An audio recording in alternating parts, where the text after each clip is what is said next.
right. Hello, everybody. Good morning. Good morning. Welcome to the 9 o'clock hour. It is the community hour here on WRMN AM 1410. As we broadcast live here from Studio 14, we're serving you, the Fox River Valley area. We appreciate everyone tuning in today. We like to keep you informed on what's happening locally in the community during the community hour, what's happening in the Fox River Valley area. We want to welcome, of course, today our very special guests with the Community Hour, Metro West. We have in the center here, we have Debby Sosine, who is the village president of Algonquin and also this year's president of Metro West. We also do have as well Susan Russell and Leslie Melendy as well. Thank you for joining us back again. Thank you for having us. Of course, absolutely. So for those of you who don't know, if you just want to do a little brief overview on Metro West and what you are. Sure. So Metro West is a member-driven, not-for-profit organization. We work with the mayors and managers in Kane, Kendall, and DeKalb counties on regional issues. We have 37 members, and we represent over 750,000 voices in the up and down the Fox Valley and in the region. Very good. Well, I appreciate everyone coming in today. We have a lot of really good things to be talking about. This is going to be going on for the entire hour here on the Community Hour. So if you want to stay tuned, again, we are on YouTube. You can find us youtube.com/WRMN Radio. If you want to hit that subscribe button and click that notification bell, and always keep yourself in tune with what's happening here in the Fox River Valley, what's going on here also on WRMN. And then don't forget also to visit their website, metrowestcog.org. That's metrowestcog.org for more information as well. So let's get started. We'll start off here talking a little bit about transit. Now, of course, access to transportation is very key in economic is a key economic driver in our region. So it's necessary for residents to get to work, schools, doctor's appointments, and also, of course, for grocery shopping. Yet Illinois provides the least amount of state financial support. So tell us a little bit about this and what that, how that should change. Sure. So since 2022, transit has become an increasing financial issue in the region. And the concern is a fiscal cliff is what they call it. It's a $770 million fiscal shortfall that we're looking at. And so for the past few years, the General Assembly and all the stakeholders have been meeting and trying to reach a consensus on how to approach this fiscal cliff. And the reason we're here is because as we are seeing since COVID, there have been less riders on public transportation. There are less funds going into our transit system. And so there's less Metro trains going downtown. There's less PACE stops. There's less CTA stops. And so that's all creating a financial issue in the region. And so if nothing is done before 2026, we will see 40% cuts in service and funding for the RTA. And as you mentioned, Matt, that's necessary for people getting to work, to school, to doctor's appointments. There's many people that rely on public transportation to live their lives. And so not even to, we're not even going to jump into the paratransit and, that whole issue. So then COVID comes, less and less people are using public transportation, and more people are working from home. And so it's kind of the perfect storm. And so that's how we got here. And to address the issue, the General Assembly has been working on some legislation, and President Sosine and I are going to, sorry, everybody's a mayor to me. President Sosine and I are going to chat about, we're going to discuss some of the things that the General Assembly is trying to do to solve this issue. Very good. So tell us a little bit more on this. Well, the issue is the shortfall of funding, and how do we get this money? The legislators in downstate are looking at if we take the whole system and we throw it up in the air and drop down and redo it all, maybe we can come up with a different solution that may or may not be better. What they've come up with after 2 years of working is they are leaving the CTA, PACE, and Metra as separate entities, because a lot of it has to do with the people. There's, I think, 37 different unions between the three of them, and they don't work the same, they aren't the same. So the most politically correct and the most fiscally best way to do it is to keep those three entities. The RTA oversaw all three of those and kind of governed them.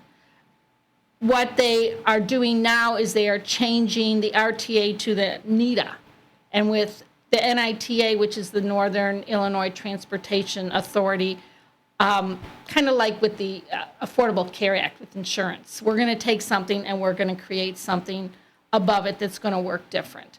So what they're doing is NITA is going to oversee those three entities. Okay.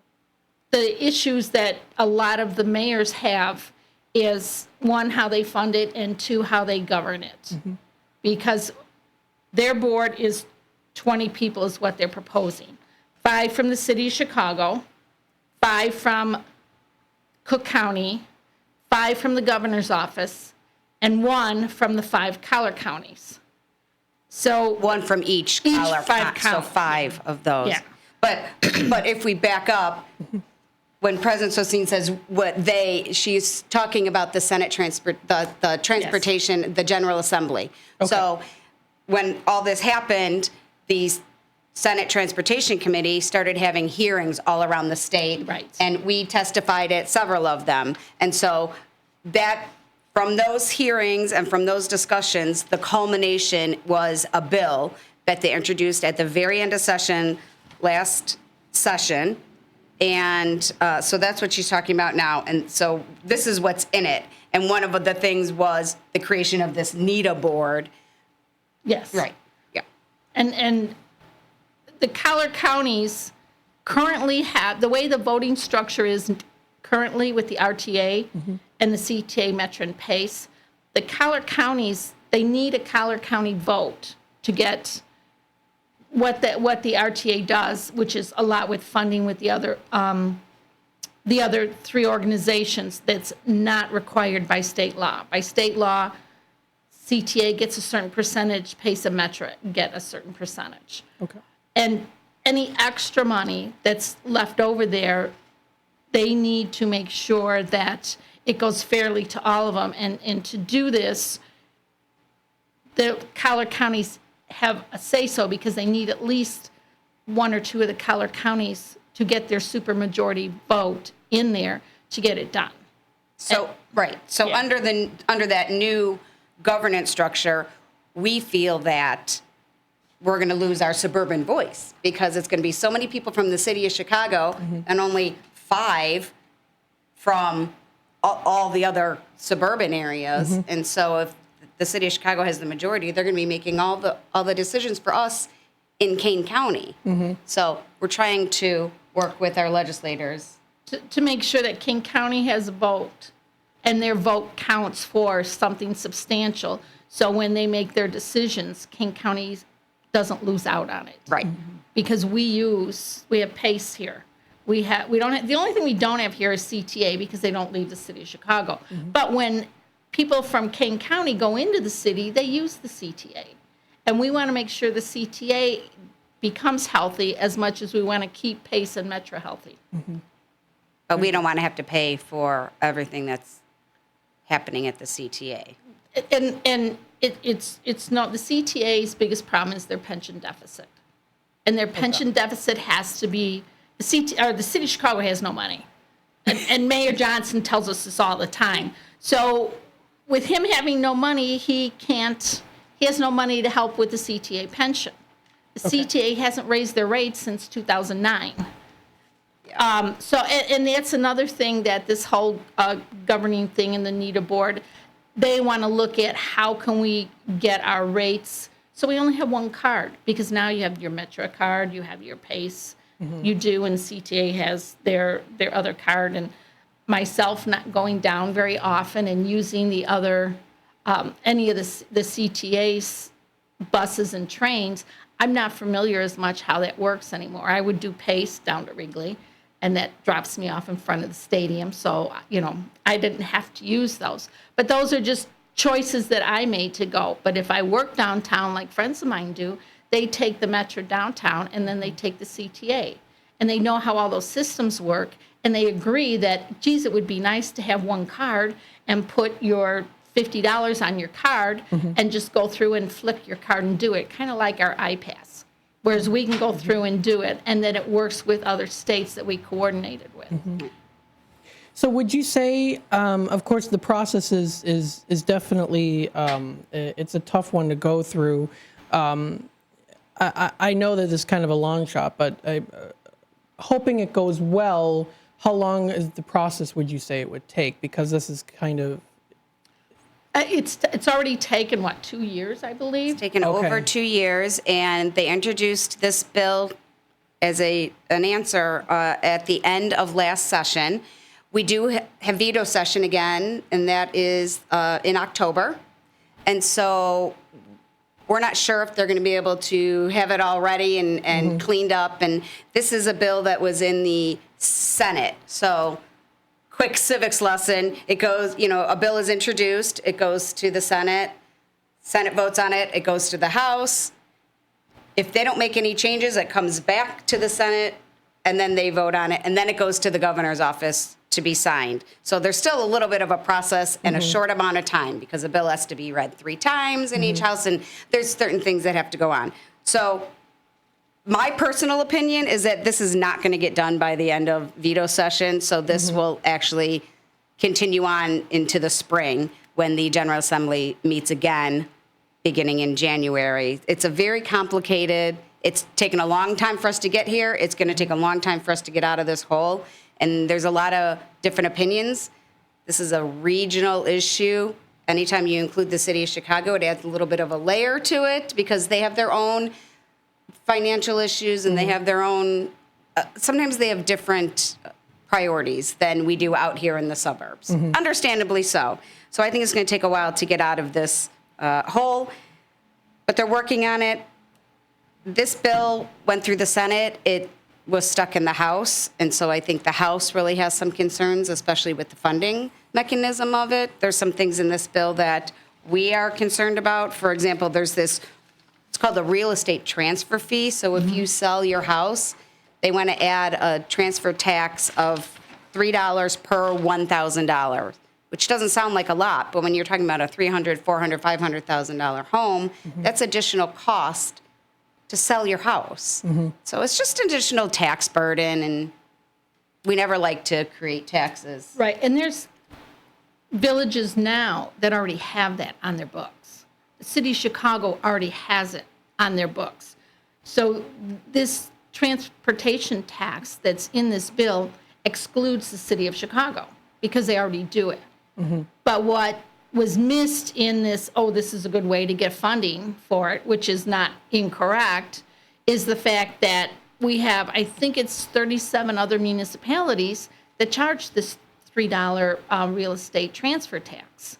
So now instead of $3 in Hanover Park, it's going to be $6. So that's, it doubles that tax those people have to pay. And we're all looking at affordable housing and workforce housing and stuff. Right. And when you start adding thousands of dollars onto every house for a real estate tax, now you're adding to that problem. So it's nothing ever that is like a straight line, okay, we could do this, it'll be fine. There's always, it goes into a circle. And then how do we get out of this circle, which is what our legislators are having a real difficult time with. Plus also adding the rising costs of everything in general, too, that also fuels it. Right. Absolutely. So. And we all agree that we're going to have to create some kind of tax and income to at least keep our transit in the Chicago area solvent, because they won't be. And $770 million is not, something you get out of a shoebox, because it's a lot of money, and it's a lot of money every year you're going to have. Right. And probably more each year as costs increase. And that's just leaving everything as is. That's the infrastructure is huge, and the infrastructure isn't included in that $770 million. Now, are there certain voting restrictions when it comes to this in particular? You're talking about the new governance board, and and thank you for mentioning that. It's another concern that we have as the bill reads now, the governance board that President Sosine spoke about, there is no municipal representation on there. And for years, the service boards, the Metro and PACE, have been comprised of mayors. Mayors are the closest to the residents, as we know. They know what's going on daily in their towns. They know what their residents need. So it makes sense that a mayor would have representation on the board. This new governance structure prohibits mayors from being on the service boards, which isn't, we have issue with that because we strongly feel that we need mayoral representation on the boards as it stands now. And it has for 40 years or so. The RTA, 40 years ago, they created the RTA, CTA, Metro, and PACE. So for 40 years, this has worked better than anything else in Illinois. It's not perfect, and they know it's not perfect. They're trying to create something that may be better. But in the meantime, there's steps that seem to, the collar counties have issues with or very concerns with how some of this trying to perfect this to make it work better in 2025 versus 1960 or 70 when it came. Okay. So and that's a challenge because we're in a different century. Right. Especially in technology and things like that too. Would you say that technology has influenced kind of the shift in where certain dollars go? I think technology is making a lot of stuff more efficient because they can create a lot more efficiencies just by using better technology on it. You have to invest in the technology, but if you invest in good technology, in the long run, it saves the taxpayers money. We see it as mayors in our villages. We see it in the state as they do stuff, just trying to make things better. For example, technology, when talking about technology, they're working on an app, and I think it might have launched. I could be wrong. Don't quote me on it.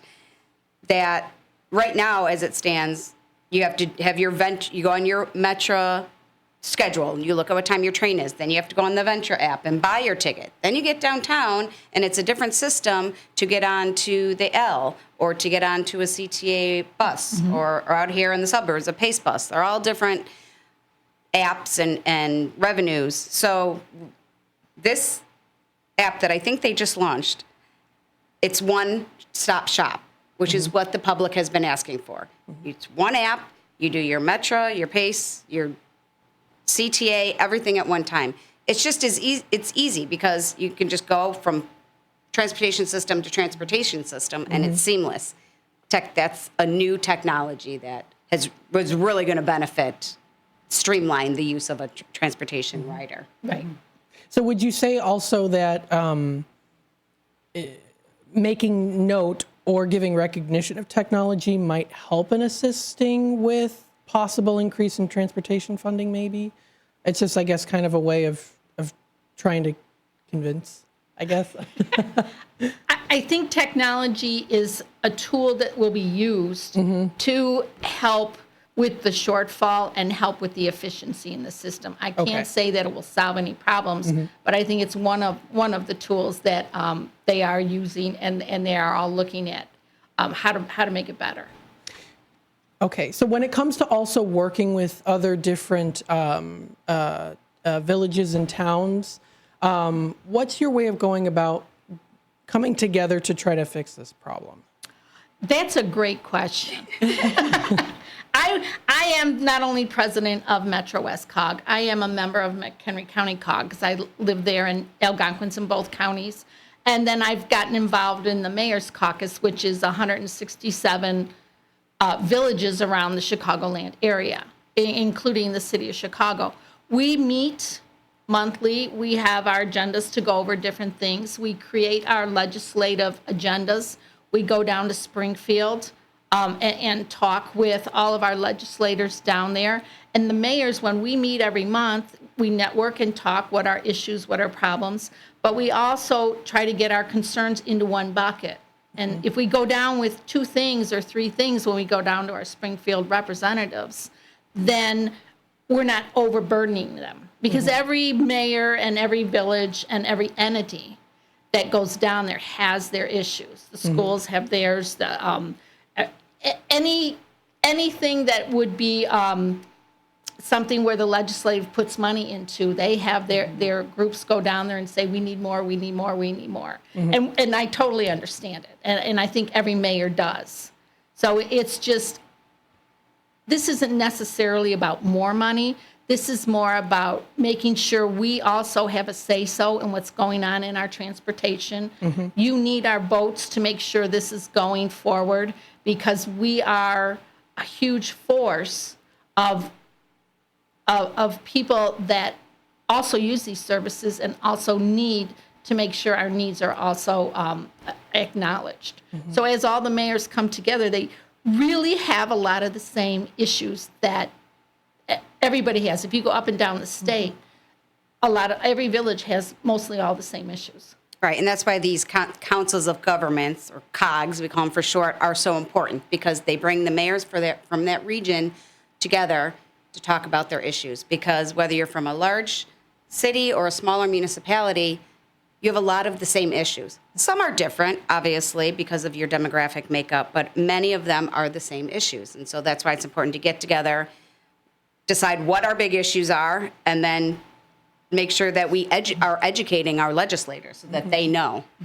Yeah, it's definitely very important too. It's also important, I would say as well, is anyone who's going to the city do have to run through cities and villages, other villages like Algonquin. So I think that could be possibly a means of bringing that to the forefront, if that makes sense. Yep.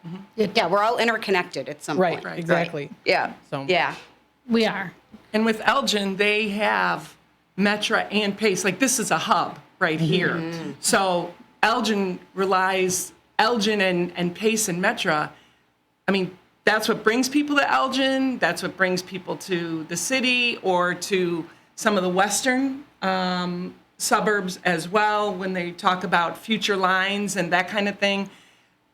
This is a big, important issue for Elgin as well, some of the bigger cities that we have. So it's all relevant, and it's relevant to the residents here. Absolutely. Well, folks, we're going to take a quick time out. We'll be back with more here on the Community Hour, WRMN AM 1410 with Metro West. And I thank you, Debbie, for joining us this morning. Thank you very much. I appreciate the opportunity. Absolutely. We'll take our quick time out. We'll be back with more here on the Community Hour, WRMN AM 1410. We'll be back.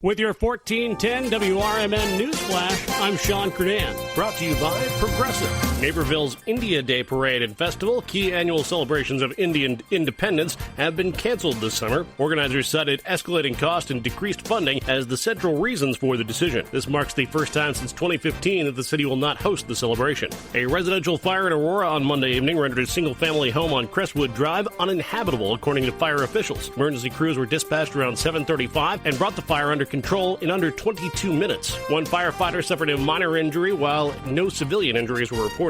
On the date that he managed the Peoria Chiefs against the Kane County Cougars in a first-of-its-kind game at Wrigley Field, Kane County paid tribute to Cubs Hall of Famer Ryan Sandberg. That game took place July 29, 2008, in front of a crowd of 32,000 people at Wrigley Field. With your 1410 WRMN News Flash, I'm Sean Credan.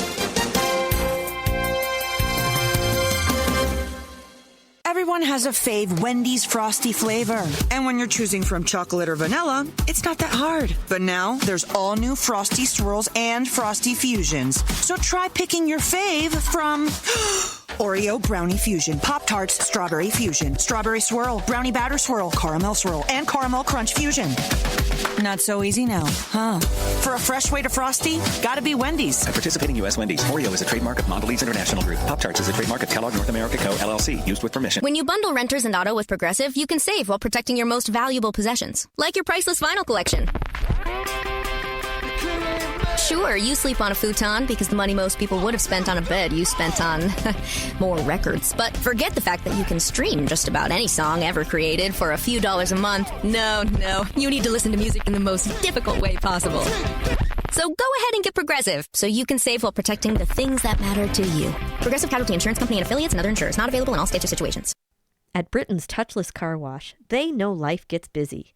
That's why they're here 24/7 to keep your car looking spotless, fast, and easy. Their advanced brush-free wash technology delivers a sparkling clean without a single scratch, because they treat your car like it's their own.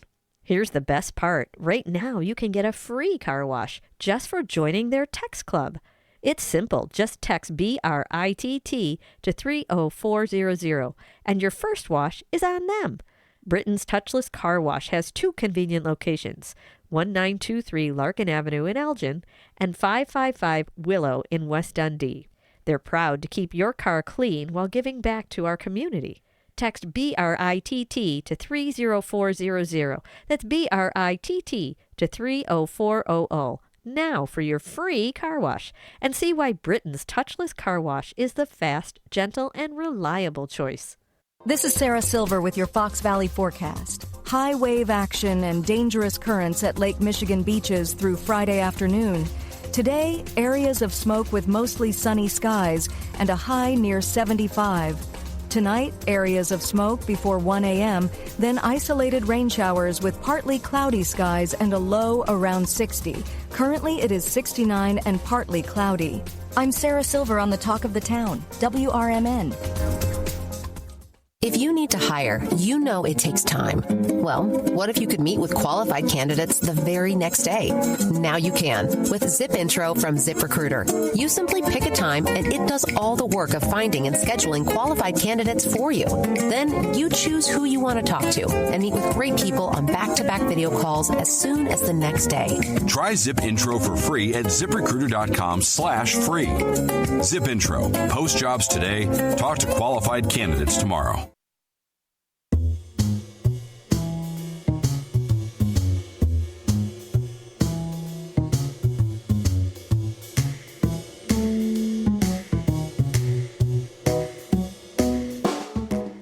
All right, welcome back, folks, to the Community Hour here on WRMN AM 1410 as we broadcast live here from Studio 14 in downtown Elgin. We're serving you, the Fox River Valley area. The Community Hour is designed to keep you in tune with what's happening in the local community, of course. Events and entertainment, food and restaurants, of course, but also the local government is very, very important. So important in the fact that, of course, we have our very own Metro West Council of Government on with us again today. Thank you again so much for joining us as well. So thanks for having us. Of course, you're very welcome. Good interview, of course, with Debby. Thank you, Debby of Algonquin, for also joining us. Let's talk a little bit on some specific responsibilities is a good way to kind of tie in with our previous conversation, especially in the legislative advocacy side of things. Right. So one of our biggest committees that we have, and some of the most important work that we do is in this committee, is our legislative committee.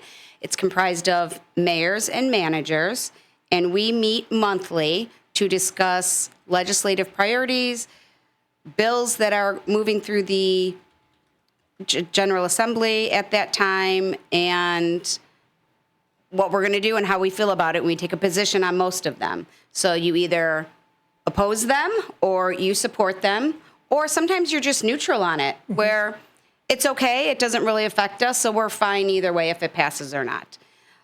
I will tell you, we spend a lot of our time on the legislative committee trying to do away with legislation that is not good for local government. So a lot of our time is opposing versus being a proponent of. So we moved through last session. There were 3,000 bills that we look at, and thank goodness we have the state's best lobbyists. We have Dave Sullivan and Mark Poulos. They are our representation in Springfield so that we don't have to be in Springfield every time there's session. And so they are our boots on the ground.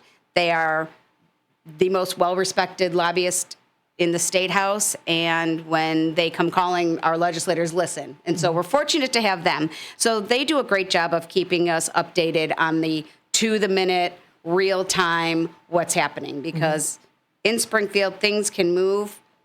You spend a lot of time waiting, and then all of a sudden it moves real quickly, and you just don't know what's going on. So if you don't have a lobbyist, I highly suggest having a lobbyist in Springfield to help you with your issues. So every year, before session begins in January, we meet as a committee, and we decide on what our big overarching issues are going to be. And we only limit it to a few, because first you want to be able to spend some time on that and delve in and educate yourself. And secondly, we don't want to overwhelm our legislators with a million different things that, we want. And we also choose things that are beneficial for all municipalities, whether you're large or small or medium size. And so some of the things we've had on and that we're constantly advocating for is something called LGDF, and it stands for Local Government Distributive Fund. And these are the sales tax dollars that come into your town. And whether you're large or small, 99% of the towns have LGDF. So if you purchase something at the store, you pay a sales tax. We all know that. A portion of that stays in your municipality. So, but here's the rub. All the money goes down to Springfield. They decide what comes back to your municipality. They don't decide. It has been in statute that it used to be 10% of what sales tax is spent in your town comes back to you. Through the years, and as you get different leadership in Springfield, opinions change and things change and the budgets change, so they kind of borrow some money from those funds or other funds, kind of robbing Peter to pay Paul type of situation. And so over the years, our LGDF percentage has dropped from 10%. It has gone all the way down to 4%, 5%. We are slowly getting it back. It is now at 6.67%, 6.47. Oh gosh, I should know that. I'll get it. But it's lower than the 10% that it should be. And so we're always advocating to restore that, because those dollars that come back to your town, they're used for things like the road, to fix your roads, and for public safety. So to pay for the new law that came in that requires body cameras on all our police officers.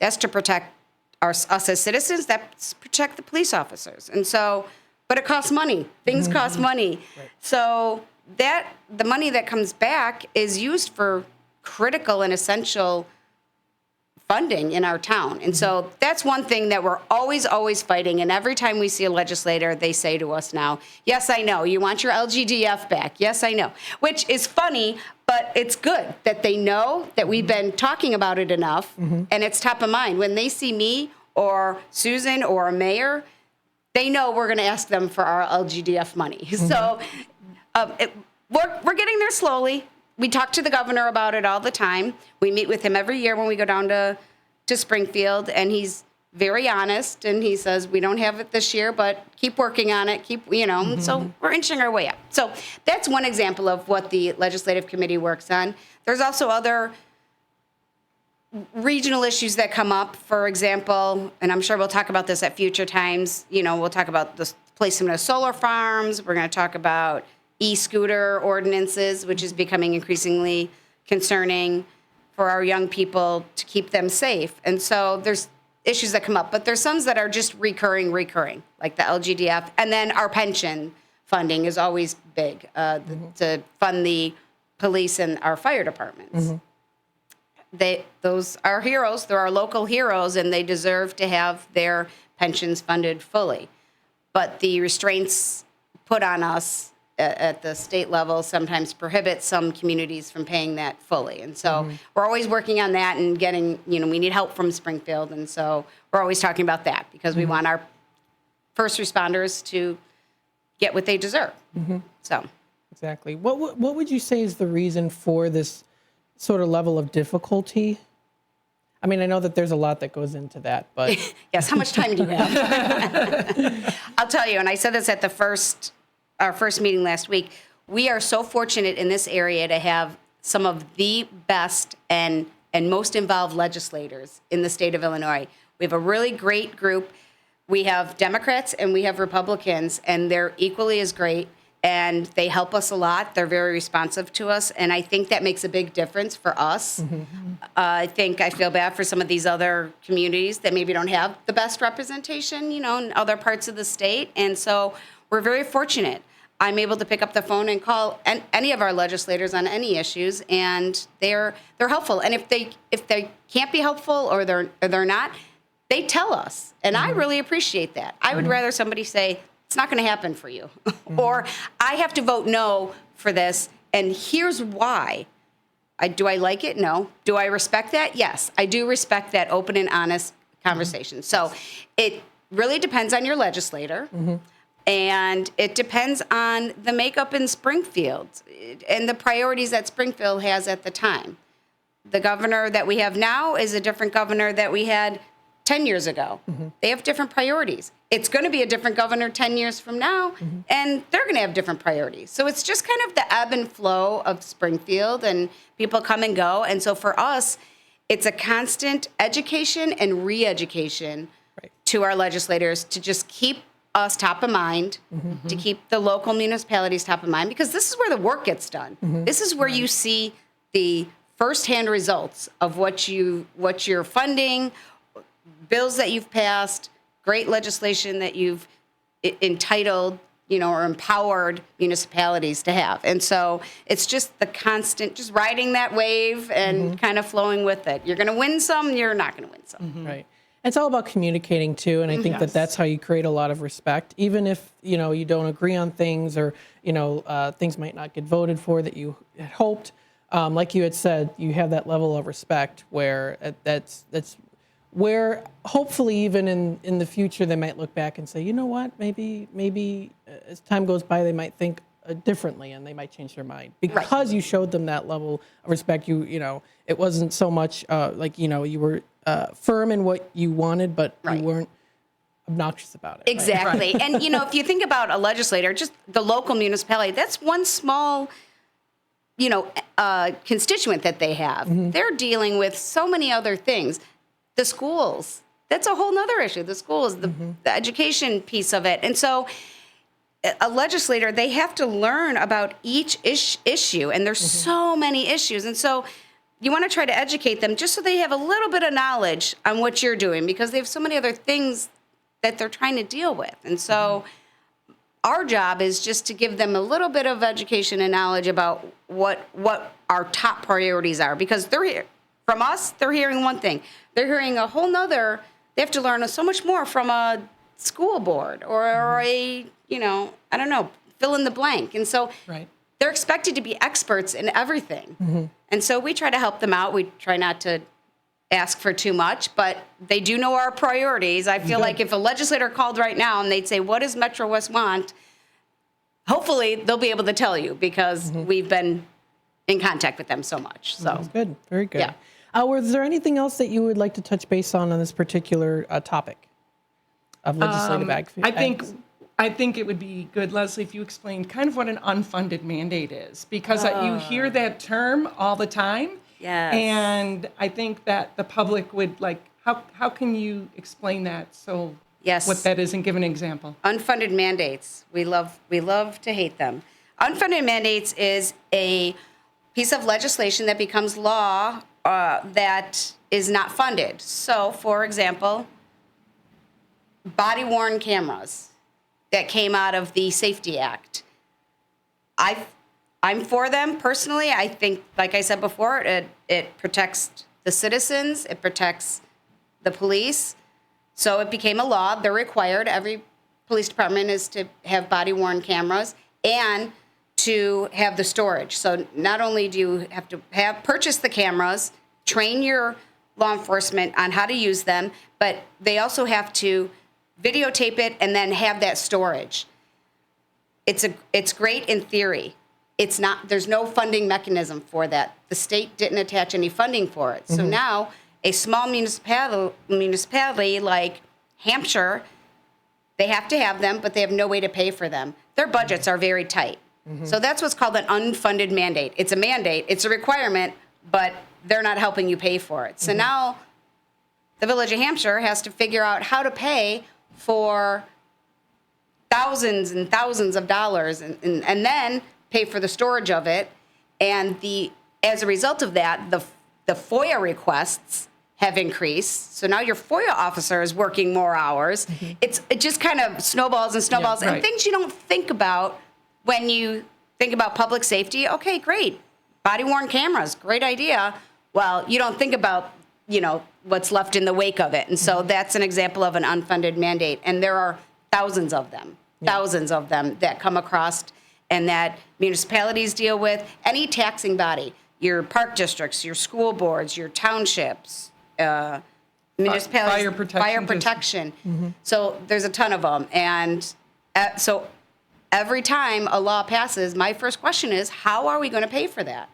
Where's the funding for that? And half of the time, more than half the time, that's an unfunded mandate. So, do you ever have to feel like you have to be one step ahead when it comes to, for unfunded mandates? Are there certain times when you have to, like I said, be one step ahead before it possibly could go into effect? Do you have those kind of conversations too on potential? Yes. Best case scenario is they'll pass a bill and it won't be effective immediately. Those scare me because then effective immediately. You have to start having these in place right now versus effective in 2027. January 1st, 2028. They're still unfunded, but now we have some time to kind of figure out how we're going to put those in our budgets. And so we're always thinking one step ahead. And municipalities, they do have reserve budgets, but those are for extreme circumstances or a natural disaster and flooding in your town. So we're always trying to think about how we can have some reserves to pay for these unfunded mandates. So yes, it's always, as these bills are moving through the General Assembly, what's the funding? How are we going to fund this? If this passes, how much is it going to cost? It's always top of mind, and we always try to stay ahead of it. But there's so many. It's hard. It is very difficult, yes, definitely. Now, you want to talk a little bit here, too, the impact that community recommendations have on municipal policy or regional collaboration. You want to talk a little bit about that? Or we could also talk a bit, too, I know there were some other ones here as well. We do have about 10 minutes left, so we can talk a little bit about here.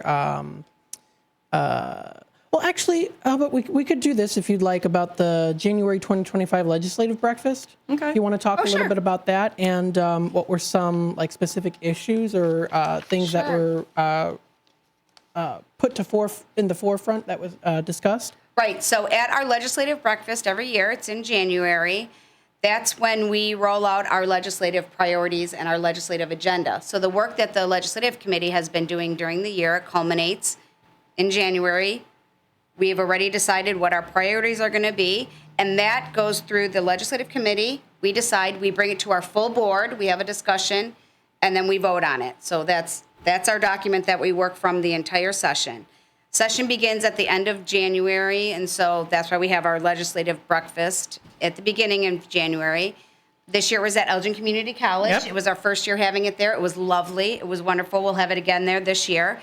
And it brings together all of our municipalities. Our business partners are invited so that they can see kind of what we're working on. And then we invite all of our legislators. And they come and we share with them what our priorities are going to be for the year. And then it gives our legislators a chance to see what we'll be working on, what we'll be coming to them for. And so we've changed the structure of it, and it's really kind of neat. I call it our version of speed dating. So in the past, it'd be just the legislators up at a panel, and you ask them a question, and they all answer the same question, and there's only so many answers you can give, so it was all the same thing with everything. We sit a legislator at each table throughout the room, and our members come and sit with them. And we share our legislative priorities with them, and then they share with us what they'll be working on that session. So we know what the legislators' priorities are as well. And so we know what's important to them, and we can kind of collaborate that way. And then it just creates this authentic conversation where our legislators and our municipal leaders can just talk about things specific to them in their towns and what's happening with them, as well as the bigger picture things. And then Susan rings a bell, and then the legislator moves to a different table, and it's just a 10, 15 minutes so that they can touch more people in the room. They can have smaller, more authentic conversations with them. It's a huge success. It's one of our favorite events of the year, and it kind of kicks off our legislative agenda for them. I really like that idea. I think You'll have to come this year. Yes. That's a really good idea because, even that 15 minutes can make a big difference. Absolutely. And a lot of these village and city managers and mayors, they don't have access to those legislators otherwise. So they love being able to just sit and talk to their legislator. For a lot of them, that's the only time of year they are in contact with them. Some of our other mayors are more involved and they call their legislators directly, and that's great. But for some of them, it's their only opportunity, and so they really like that. They like being able to speak to their state representative or senator. Very good. I think if I went to an event like that, I'd be like, I have to have a huge list of questions just in case, because I only have so much time to talk to them. And So, but it is hard not overwhelming them and inundating them with all your issues. So. Yeah.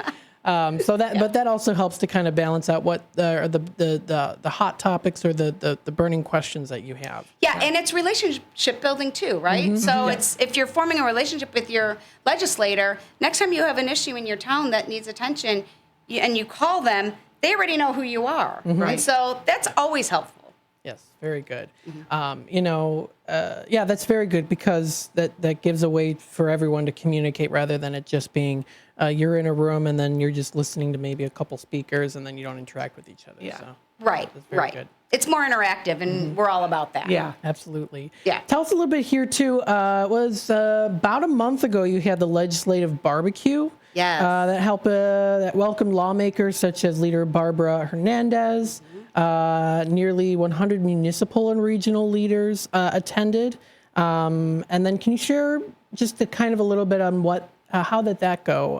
Can you share an example maybe of like a priority that was raised or, even just kind of how generally how it went? Right. So that's the opposite of our legislative breakfast is our legislative barbecue. And that is an end of the session. So once such session is over in the end of May, we have our barbecue in June. At the lovely Lions Park in Elburn, Illinois. It's a really fun place.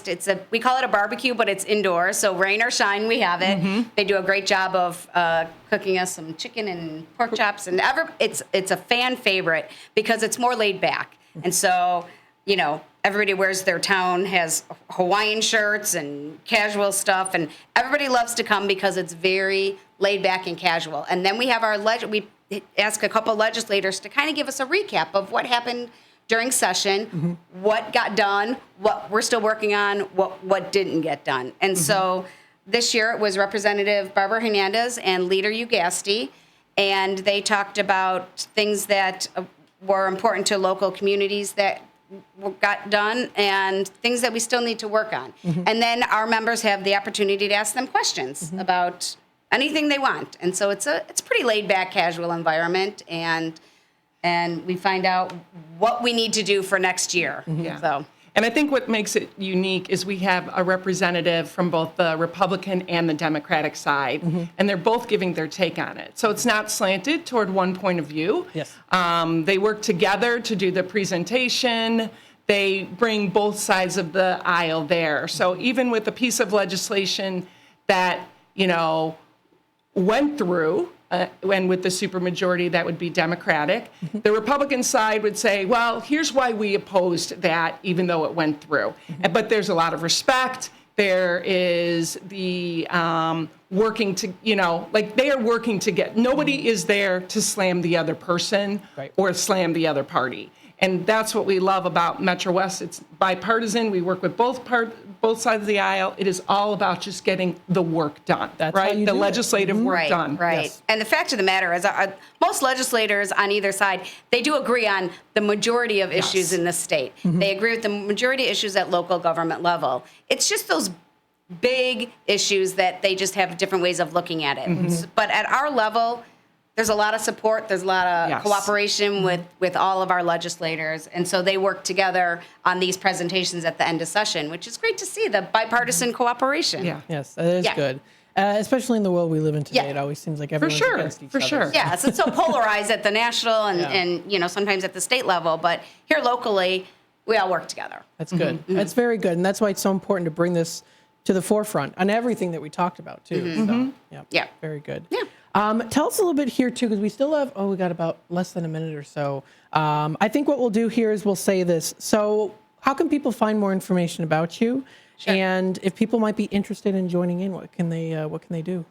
Sure. So we're member driven. And so our members are only mayors and managers of municipalities in Kane, Kendall, or DeKalb County. But we do have business partners. So if you own a business and are interested and you work with local governments, then you can reach out to Susan. And you can find her via our website. It's Metro West COG. The COG stands for Council of Government. So metrowestcog.org. And all of our contact information is on there. Most of our stuff is for members only, unfortunately. But if you ever have a question, you can always reach out to us and we can answer, hopefully. Or if not, we can find you an answer for sure. For what you're looking for. Awesome. So, folks, check out more information. That is at Metro West COG. That's metrowestcog.org for more information. If you want to check out legislative advocacy, the municipal directory, and also member resource, business partners, events, and more. There's a lot that goes into this, and it's all about being a part of the community and speaking up about issues and hoping to also change those as well too. So thank you so much, both of you, for joining us again. Thanks, you. Thanks for having us. Of course, you're very welcome. Folks, we'll take a quick time out. This does wrap it up here for the Community Hour, WRMN AM 1410. We'll be heading on into Out to Lunch, WRMN, talking about, of course, more things locally within the Fox River Valley area, arts and entertainment, food and restaurants, and all that good fun stuff to do, especially as the summer season is still in full swing. Stay tuned for more here on WRMN.